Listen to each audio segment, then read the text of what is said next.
So guys, this is the POCO X2 and it's been over 45 days since I have started using the phone, and I strongly do believe that the experience that you have with your phone on day 1 is quite a lot different than the experience that you have on day 45 or day 60 or day 180. So that just goes same for this phone as well. There are certain things which have kind of stayed the same. There have been certain things which have gone to change on this particular phone, and obviously there's the age-old question, should you buy this phone even after the launches of Realme 6 Pro and the Redmi Note 9 Pro Max? And I guess I do have an answer for that.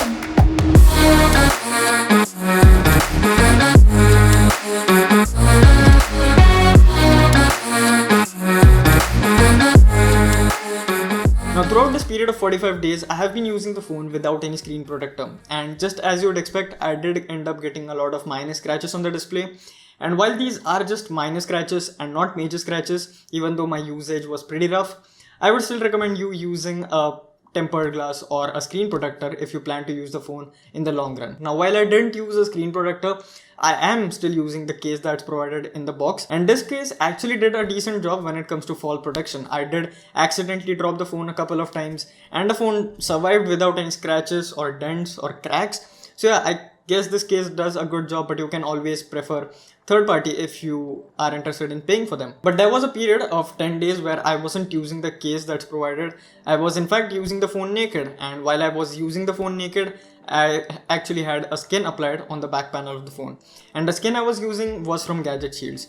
Now the skin was extremely precise with its corners and everything else. The design was great, the material as well was thick, and it was actually pretty great. So if in case you are into skins and stuff, then I'll make sure to leave the link for Gadget Shields in the description box below. In fact, if you do plan to use your phone naked, then I would highly suggest you buying a skin for a device. Not just POCO X2, but any device with a glass back or a plastic back. Now within my usage, I didn't face any sort of major lags, which is pretty obvious if you look at the processor.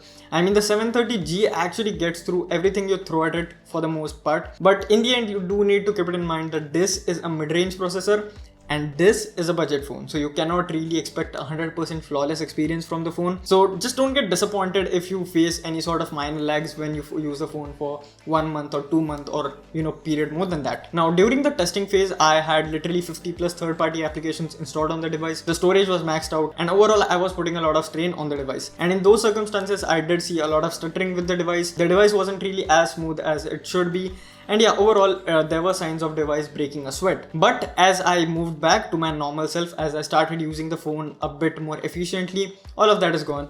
Even the minor lags as well, they are just gone. So yeah, overall the performance on the phone has been pretty good, and it's arguably one of those things which I'm glad didn't change over the period of time. On the contrary, the battery issue on this particular device has been making life a little bit tough for me. I mean, clearly my unit has got a battery drain issue, which I confirmed in a battery drain test which I did a few days back. So again, you can watch that drain test if you are a little bit concerned about the battery drain issue.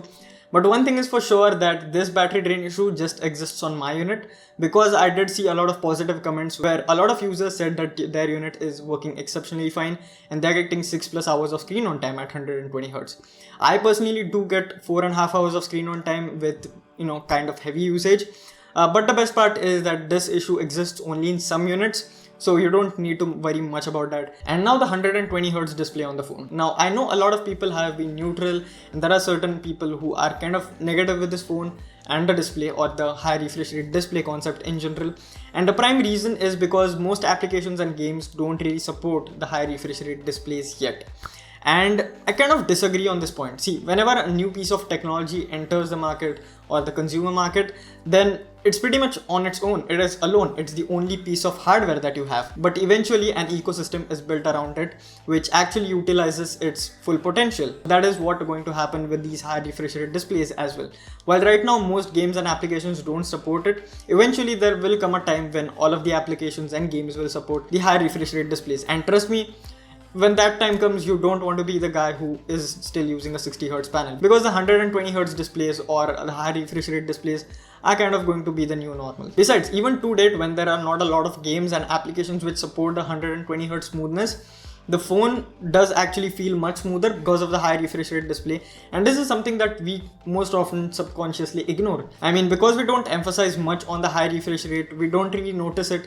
but eventually behind the scenes it's making our Android experience much better. And once you go back to 60Hz, you will exactly notice what this is all about. And about the display has given me no issues at all over the period of time. In fact, it has impressed me most with the outdoor visibility. The display gets insanely bright, which makes it a joy to use outdoors as well. Now, during the month and a half, I did click a lot of pictures in a lot of different scenarios, some in low light, some in extremely well lit situations, some in situations where the light was pretty much partial and there was just one single source of light. And honestly speaking, the certainly better Sony sensor does great in all of these scenarios and all of the other situations. It is certainly better when it comes to low light performance and details if you compare that to the Samsung GW1 sensor or the phones like Realme 6 Pro and Redmi Note 9 Pro Max and other phones out there. And along with a great sensor, you also do have this ability to capture raw images. Now, this is something that I feel a lot of people often overlook when it comes to POCO X2. I mean, this is something that you find mostly across the flagships, but on the POCO X2 at the budget segment, we do have the ability to capture raw images, and it does make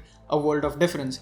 If you are into photography and if you are someone like me who kind of likes to edit almost 90% of the pictures that he clicks, then the ability to capture raw images is going to come in really helpful for you. Even though I don't often use the wide angle lens and macro lens that much, they have performed pretty good when I was testing the device in my initial review period. So yes, the camera performance overall has been pretty much very satisfactory. In fact, it's much more than satisfactory. I literally enjoy this phone, and there are times when I usually forget that this is a phone for which I paid just $212 or roughly 16,000 rupees. Now, there's this one issue with the phone which I started to face just recently, like few days back, and that's regarding the heating issue while gaming. As the ambient temperature is going on to rise, the phone is also having a hard time keeping itself cool. But because of the liquid cool technology, the phone is pretty much on the cooler side for the most part when you're not gaming. But even if you kind of reach a certain temperature when the phone gets a lot more uncomfortable to hold in hand, then in that case the liquid cool will kind of kick in and the phone will get back to its normal temperature in just about few minutes. So that's pretty nice. So previously I was using the Realme X2 Pro. You'd know that if you have been following the channel for a very long time. And the Realme X2 Pro actually had an in-display fingerprint scanner. And after using the POCO X2 for a long time, and by the way, I did as well use the Realme X2 Pro for a very long time. So after using both of these devices, I'm pretty confident to say that I would prefer this side-mounted fingerprint scanner over the likes of an in-display fingerprint scanner. I mean, yeah, the animation or the in-display fingerprint scanner looks cool and all, but when it comes to accuracy and speed, the in-display fingerprint scanners are not there just yet. So by the time the in-display fingerprint scanners start getting a lot more faster, I think I would still stick with the physical fingerprint scanners, especially the ones that are side mounted. In fact, the scanner on this particular phone is so good that I don't really remember the last time when I used the face unlock on the phone. Now, for unlocking, the phone has got two options. You either touch the power button or you press the power button. As for me, I've been just touching the power button and it has been working pretty much very conveniently for me. And finally, the software on the phone, which I honestly don't really enjoy that much. I mean, yeah, there is a lot of functionality in there. There's a lot of, stuff going on in the operating system or the user interface. But personally, I am someone who likes a little bit more cleaner and minimal approach towards things. So which is why anything that's not stock Android, not just specific to POCO, but any phone out there, if it doesn't have stock Android, I don't honestly like it that much. But if you are someone who likes MIUI, then this phone has got no issues with the user interface. It's great. It has been working pretty much well, although I do feel that there is some sort of need to optimize the software a little bit more. For example, there are certain instances where the 120Hz refresh rate just drops to 60 or 70, I guess, and then it gets back to 120. This just happens so quickly, and it happens occasionally. It's not really that much often. Also, there are some sort of minor lags and app opening delays going on, but that's something that I think POCO can fix, and they will fix probably. But even if they do fix it up, I think I'll still go for the custom ROMs. So yeah, I'm finally switching to the custom ROMs in the next week. I have in fact started the bootloader unlocking process, which will take 7 days from now. So I'll probably upload a lot of custom ROM related videos as well. So again, if you are interested into that kind of stuff, then be sure to subscribe to the channel. And about the ads, now honestly speaking, I didn't see a lot of ads in the phone, none in the user interface. There were some occasional notifications with ads, and for most part they were inappropriate. So I kind of did stop the notifications, but ever since then, it has been a pretty much great experience. So yeah, overall the experience has been pretty nice. In fact, this is one of the best phones that I've tried in a while, if you remove the battery issue, that's specific to my unit. And now the question, Realme 6 Pro or the POCO X2? Well, in my opinion, it's going to be the POCO X2. And it's not like I have some sort of special affection towards POCO or any sort.